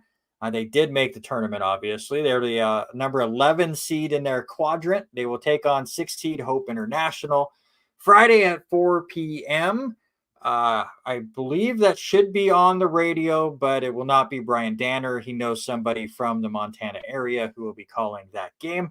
But definitely check it out on KOZE and see how the Warriors do. They did play Hope International back in November. It was a really crazy game where Hope International came away with a 74-71 win. This was in Caldwell, Idaho, where they played. All 11 Warriors that played in that game scored. It was obviously early on in the year, so Austin Johnson was trying different things. John Lustig and Alton Hamilton both scored 10 points. Gavin Ramirez, we'll look for that name for Hope International. He had 32 points in that game in the win. The other matchup in that section is 3-seed Montana Tech and 14-seed Wayland Baptist. The 2 winners will face each other on Saturday. The women host, and they will be at the P1FCU Activity Center. Women got a 4-seed this time. They will take on the 13-seed Bruton Parker, who came all the way from Georgia to play the Warriors here. Usually the NAIA likes to make sure that the teams don't have to travel much. Apparently they forgot where Idaho and Georgia were. But so we'll see how they're able to do. Those two teams will play Friday at 5:30 p.m. And then the other matchup in that quadrant or that section, the 5 seed, the Masters out of California will take on 12 seed Jamestown out of North Dakota. That game scheduled for about 7 p.m. I'll have the play-by-play on the lcwarriors.com live stream for you, but you do have to pay if you want to listen to my voice any more than you already do. I'm trying to get Robert Hagan to do it with me, but apparently he's busy. Yeah, I'm actually out of town. Denise and I are going out of town on Thursday, and I need a little bit of a break from everything that's been going on. So we're staying up in Spokane for the weekend. That's fair. Totally fair. What else we got for LC for you? Tennis played a lot. Tennis plays a lot under Kai Fong. Again, talked about it several times. That's the deepest teams they've ever had on both the women's and men's side as far as personnel goes. So Kai Fong is putting them to work. Half of the women's team went to Georgia last week to play in the Georgia Gwinnett Invitational. Only half of them.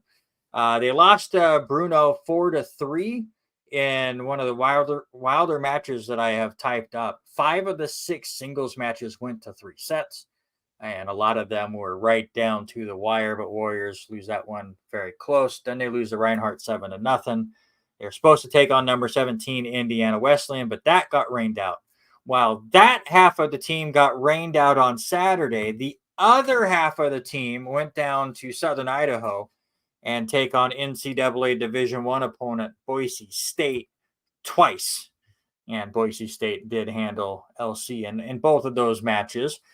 They will take on Idaho on the road tomorrow and then host Montana State on Saturday. The men also took on some Division I NCAA schools. They lost to both Montana on Friday and Idaho State on Saturday. I was down there a little bit to watch them play Idaho State after the Lewis and Clarkson game. And man, Idaho State has some really good tennis players on their team. The men will travel to San Antonio and have 3 matches this weekend. So more travel coming for the tennis team. Golf had a fantastic weekend. The men finished 3rd, though I somehow typed it as 4th on the article, but they finished 3rd. Bryden Brown, Moscow product, got his first individual title as an LC Warrior in the Lager Invitational. He shot an even par 71 in his second round and won the tournament in a playoff. And then the Warrior women. Again, this is a 2-round tournament. You get 5 golfers. If you've never seen how collegiate golf works, or at least in the NAIA, you get 5 golfers, then you throw away your worst score. So you only have 4 scores. So 8 total rounds in the entire tournament for each team. And the LC women won by 50 strokes. That's 1 front 9 for Robert. That's the first 7 holes for me. So it's a huge margin for what the LC did. Kylie Curry ended up in 2nd in that tournament. Deanna Caruso finished 3rd. And then Dallas Shockey, Isabella Barquette, and Natalie Gomez all tied for 4th. So all 5 of the LC women's team finished in the top 4 because that's how math works. Yeah. It's crazy, and to think that how you and I golf, and you think about how some of these athletes that come up like Caruso and having that whole family being stud golfers, it just makes me look like I am that total hacker that can easily shoot 100 on the front side and then turn around and do the same on the back. Yeah, 50 is a lot. That's for sure. Also, slight breaking news. Our buddy David Doofenberg, who was also on a recent episode of Bad Brackets, just sent me a message. He's born in a league up at Orchard Lanes right now where his teammate with handicap shot a 316. So, as a wrestling fan, I approve. I forget who he bowls with up there on Tuesday. I forget Sean's last name, but he bowls with his brother and a guy named Sean, but I'm blanking on Sean's last name at the moment. Also, David Diefenberg had the front nine on Thursday and left a 10 pin, shot a 279, and lost his point. Did you hear what our buddy Richie did on Sunday? He shot really good with this 9 pin no tap. Oh Yeah. he had 11 in a row and then threw it in the gutter. Yes. Yeah, he did tell me that too. I get 9 pin no tap, so the nerves still get to you, even if it's a 9 pin no tap one for sure. We'll get to another topic in a second, but with Eric commenting, we got to bring it up.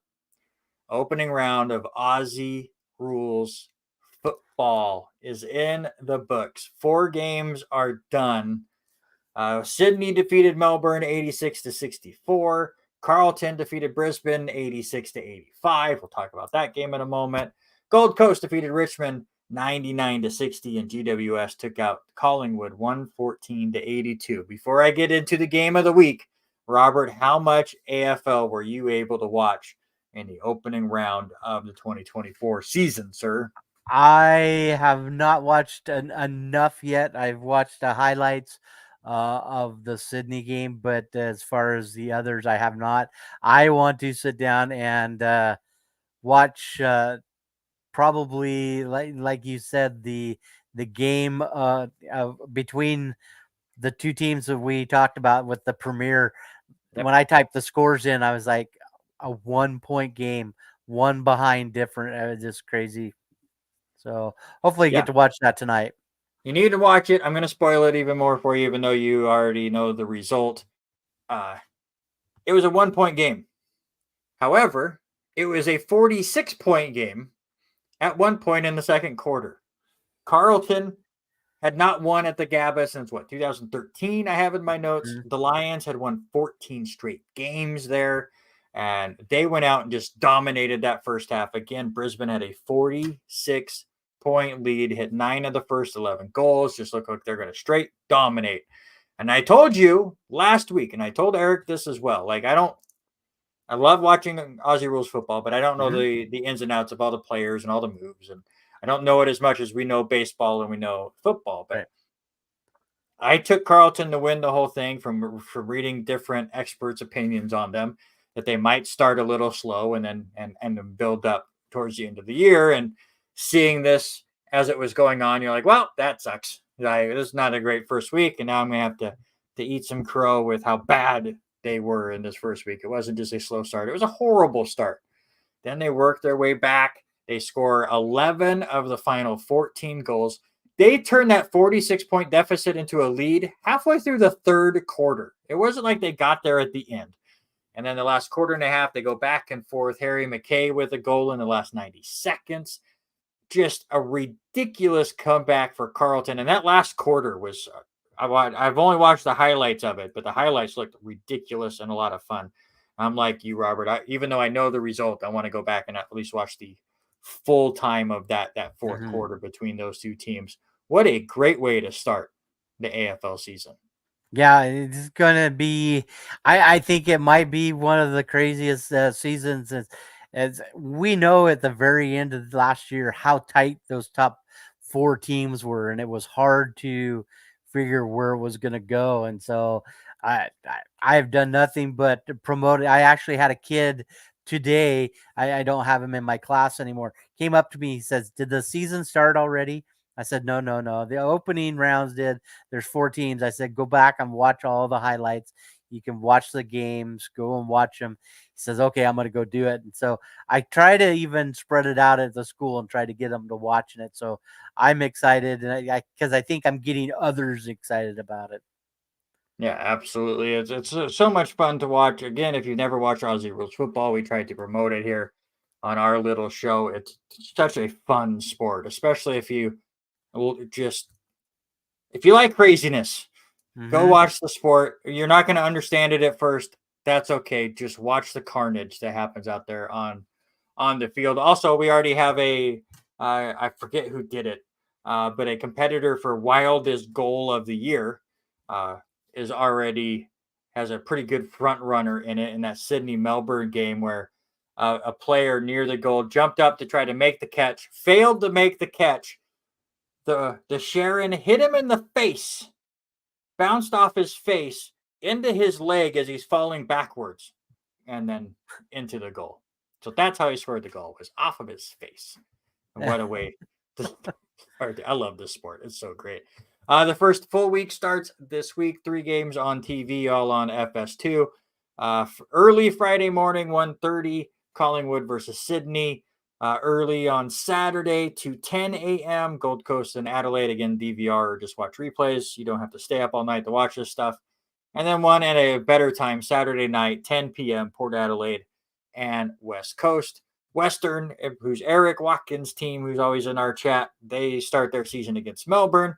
Hawthorn will get Essendon. Congratulations on Essendon for their first win of the year. And Geelong will take on St. Kilda. But at least for my Hawthorn Hawks, it's a fine time to watch Aussie rules football. Yeah, it's going to be a great season watching all of these guys and what they do. And still trying to keep up with all the actions. I'm like you. There's so many ins and outs and still not knowing who's going to start for Geelong in the midfield. Lots of craziness going on. So I wanted to get the Aussie rules because we had Eric here, but I want to go back because we were talking about all of the sports that LC has. We're getting to the spring sports for high schools and stuff, and we always talk about how, yes, we like doing this podcast. It's a lot of fun to do, but we do a lot of more stuff, especially around the high school level and some with LC over these last couple of years. So I just wanted to have this quick conversation here near the end of the show with you. I know I have more radio experience, you're more PA, but we have both dabbled in the other realms. Just give me your top couple of sports and whatever order you want to do them in, where that you get to work for, whether it's PA, radio. Does the ranking change based on which job you have? Mm-hmm. Where do you stand on that? Because again, I always have these conversations with people, and it's like, oh, what a cool job, and you get to do all this crazy stuff, and it's like, there's times where you like your energy level has to be so different based on the sport you do or the job you do. But I agree with him. It's a wild job that you and I have been able to do on the side and have a lot of fun with. But where do things rank for you? Again, what's really crazy is especially, from everything that we have started doing and do with announcing and all that. I was thinking about this the other day, getting ready to MC the Bantam Booster auction last weekend. I mean, doors have opened for that. I've MC'd that now 3 years in a row doing Bantam Booster. I MC'd a bingo night at one of the area schools. Your wife was mad at you. It has been, I do a lot of those things, but you look at it, and let's start in the fall really quick. And so I do love doing stuff on the radio for football. It's a little bit easier for football because you're on the radio paying attention and writing your stats down. You got a little extra time. For me, doing PA, I love my first down call is always really good at home. People love. I kind of have taken a little bit from the Washington State Cougars with the way they do their first down stuff, but just poking my head out and seeing the stands of how the kids and the people interact with that one is fun. But easier to keep stats for that one. Now you turn your attention to basketball. For me, as much as I love doing basketball on the radio, there's just something about the hype and getting the crowd at Kramer Gym excited. Same with at the activity center. For me, PA for basketball is hands down the best part, out of all of them that I do basketball. And then baseball.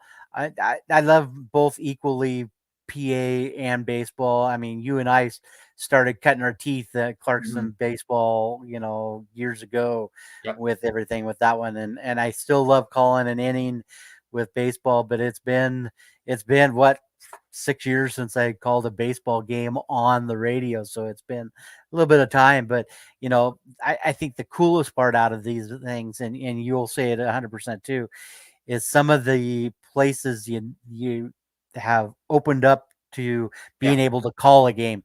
I'm lucky enough, unfortunately, and I don't mean to pick on you about this, but Addie was born at the time that we got to call baseball Yeah. at Bobo Braden Stadium, Mhm. and one of my favorite, the old school stuff, but playing up there. I mean, Yeah. opportunity there. Thanks, Addy. Brian Bremling and I had the opportunity to call a game from Gessa Field. They're in Martin Stadium. We've both called games at the University of Idaho and now the new venue up in Spokane. So I mean, and to call a game like Tim Lewis said, for him officiating, at him officiating at the Spokane Arena. I've Mhm. called basketball games from the Spokane Arena. It has opened up so many doors, Yeah. and I will be forever grateful to Debbie Sabota and Justin Jones getting me started doing this stuff, and I love it, and but I think for me, baseball is the love. I love doing it on the radio, but basketball PA has to be the number one. Yeah, and I've been lucky enough. I've already done PA and radio for baseball this year. I was able to be the PA for the opening home game for LC. I don't do PA as often. I'm just kind of the extra fill in when they can't get their list of people in there. I'll also shout out to Ashley Bachman, the former LC Warrior volleyball player who did her first PA job on Sunday over there at Harris Field. She had a lot of fun doing that, apparently. But no, baseball to me is the top. It's the most smooth that I am when I'm calling games. I don't feel like I have to ramble through everything to try to get a point across. Like I've had a lot of fun over the last couple of years working with McVeigh Entertainment and Lewis in high school because they have such a cool program up there at LHS. Again, you've seen their new production truck that they've got with all their grants, which continues to make Alicia jealous at LC. But getting to talk to those kids that are doing the broadcasting for their YouTube page, and I talked to them on Saturday before baseball, and neither of them had ever done a baseball game before, and they're asking me, "How do you do it?" And I go, "Well, you know all those times that you really wanted to talk about a play when you were calling basketball, Mhm. and you had to wait 3 minutes for a timeout to go, oh yeah, remember this one play back then?"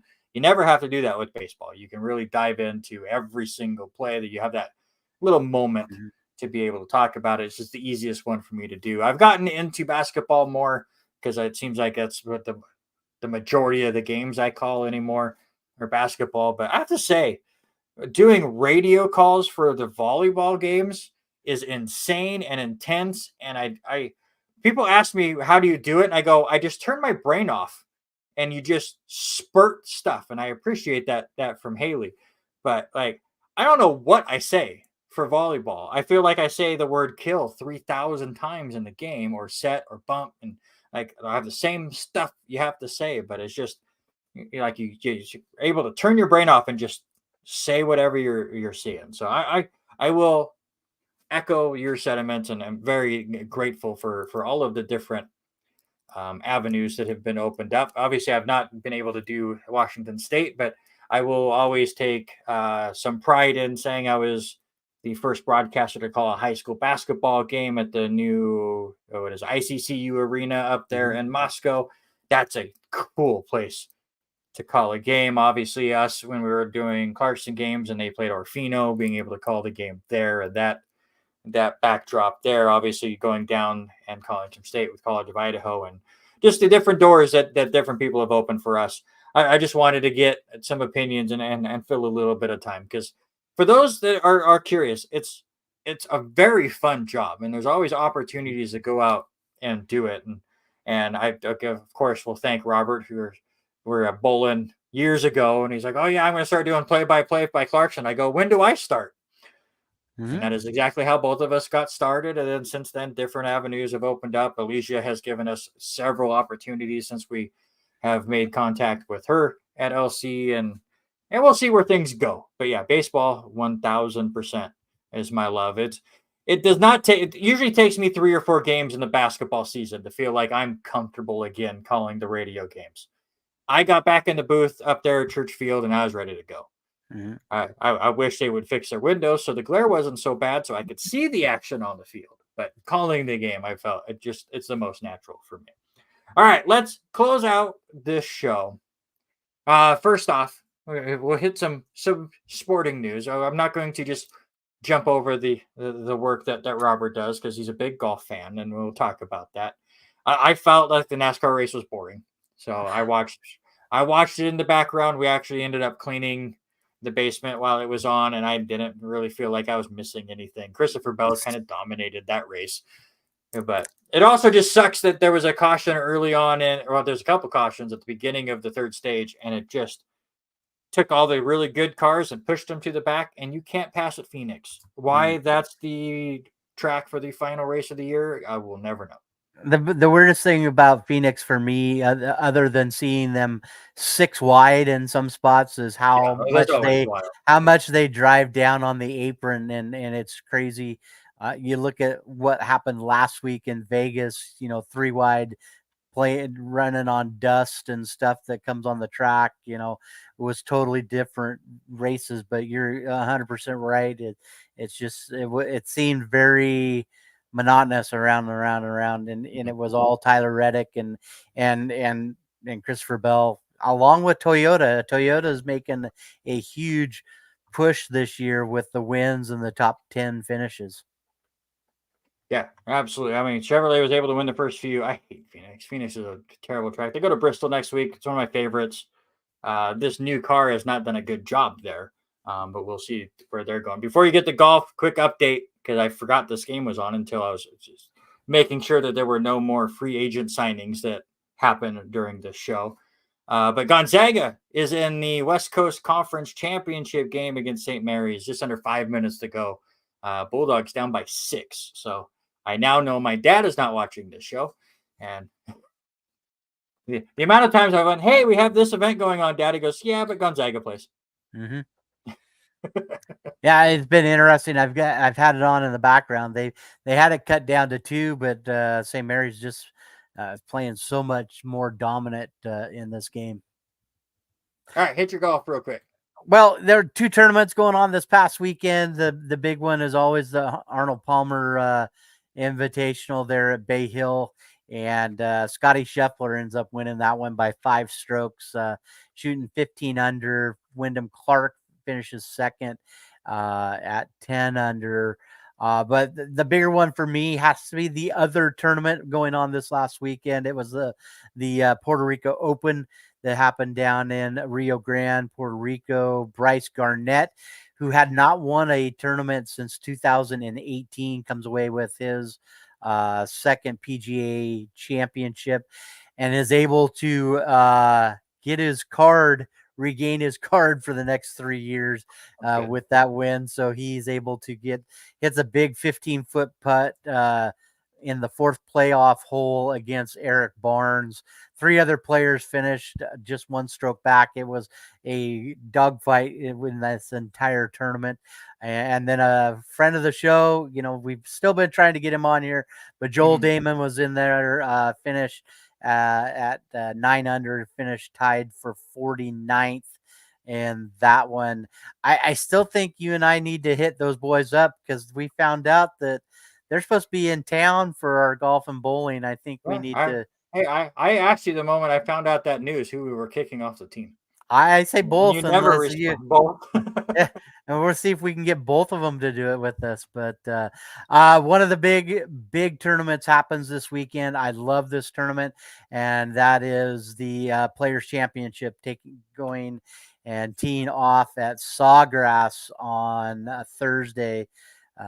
So excited to watch a little golf this weekend as I take the weekend off, and I'm going to watch a lot of players this weekend. There you go. I will not, because I do not get this weekend off, but that's all right. I'm hoping to call a couple of LC Warrior women's basketball games. All right, that's going to do it for the normal sports talk. We always try to leave the WWE stuff till the very end. We'll spend 5 minutes on it. So again, if you do not care about WWE at all or professional wrestling at all, I get it. It's not like Aussie Rules Football where we're trying to convert you. This is just us filling out the show, being nerds. So if this is it for you, thank you so much for hanging out with us. We'll see you next week. Also, go check out Bad Brackets, Best Disney Villains, which Robert continues to yell at me about. Go see why. Just search Bad Brackets on YouTube.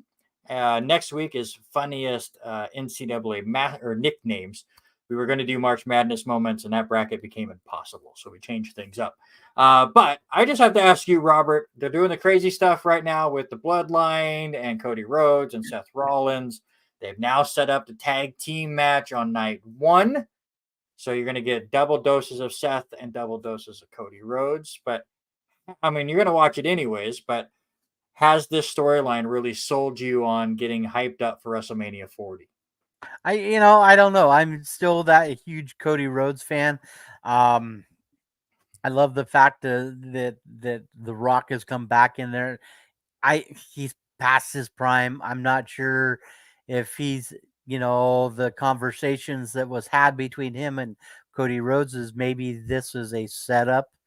I don't know. I can't quite figure that out yet, but I'm really excited. I'm a huge Drew McIntyre fan, and I love this fact as he's hitting on the point of he's going to take Seth Rollins' title on Sunday, and I think it could lead into a big side of it. So it'll be interesting. But I think it's proven that they want to make sure that these guys can wrestle 2 days in a row, and it's going to be interesting how these 2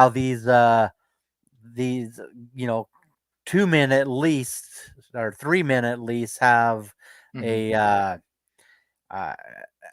weekend that they will never experience ever again. Yeah, it's going to be absolutely wild.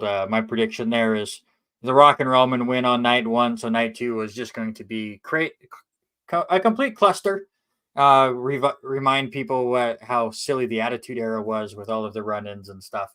So that'll be nuts. Yes, you get 2 crazy Seth Rollins outfits at WrestleMania, so even better. I know CM Punk is supposed to come back. He's still injured, and he's not going to come back to wrestle, it doesn't sound like, but they've promoted him for a couple of weeks now when they go to Chicago again. And my belief is he is going to get inserted as the special referee for the Seth Rollins Drew McIntyre match, since both of them hate him. I think that'll just add some stuff. I think they're building to a Drew McIntyre or CM Punk match when he is finally healthy to go. Run through the card that they have announced so far. This is going to get bigger and bigger because they have to fill 2 nights of action. But right now, we know on night 1 is The Rock and Roman Reigns versus Cody Rhodes and Seth Rollins. The stipulation there is if Cody and Seth win, then no Bloodline on night 2. It'll be straight up 1-on-1.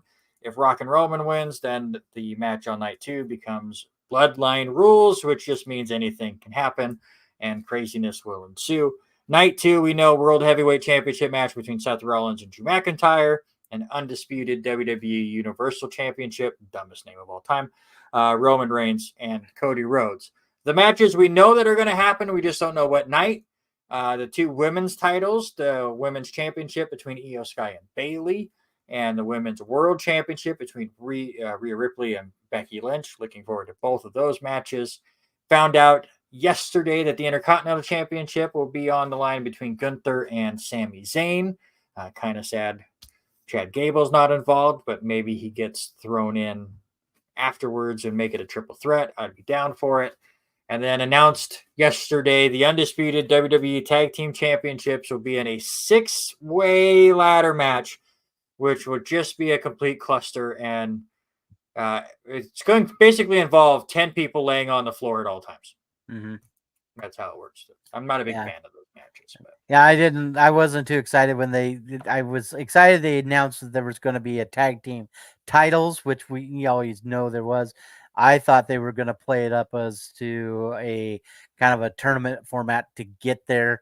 I'm not sure if I'm not, as much as I love tables and ladder matches, I don't know if I like the 12 guys though. 12 people in a ladder match is just too many. I was kind of hoping when they first were bringing up the idea that they were going to split the titles back up and have the 2 different titles, so it's just not one title for both brands. and make the Judgment Day defend them, one on one day, one on the other, and then split them back up. But that's not, doesn't seem to be the case. However, they could just pull down different ones at different times. Yeah, Money in the Bank is still a thing. Damian Priest still has his July. briefcase. Yeah, they do it in July now. It's not a WrestleMania thing anymore. But yeah, Damian Priest still has his briefcase, and be curious when he finally cashes that in. All right, that's enough nerdy wrestling talk to complete the show. We'll watch the last 80-some seconds of this basketball game and see if Gonzaga can pull off the crazy upset. It does look like Gonzaga is still going to make the tournament. So both the women and men should make it on that side. So we'll see where all that goes. When we come back next week, Selection Sunday will have passed. No. Yes? Yes. Yes. It's this Sunday. I got confused when we recorded Bad Brackets because we record usually a week in advance. And I'm like, well, we haven't hit Selection Sunday yet, but that's when it was scheduled to come out. It's after Selection Sunday. So, yeah, Selection Sunday is on Sunday. So we'll talk about that. Go through all of our brackets, and that'll take up a lot of time. We'll see whatever free agents have yet to sign. We'll talk about that as well, and a bunch of local stuff along with it. So thank you so much for hanging out with us. Episode 174 of the R&R Sports Report. That's Robert. I'm Randy, and until next Tuesday, we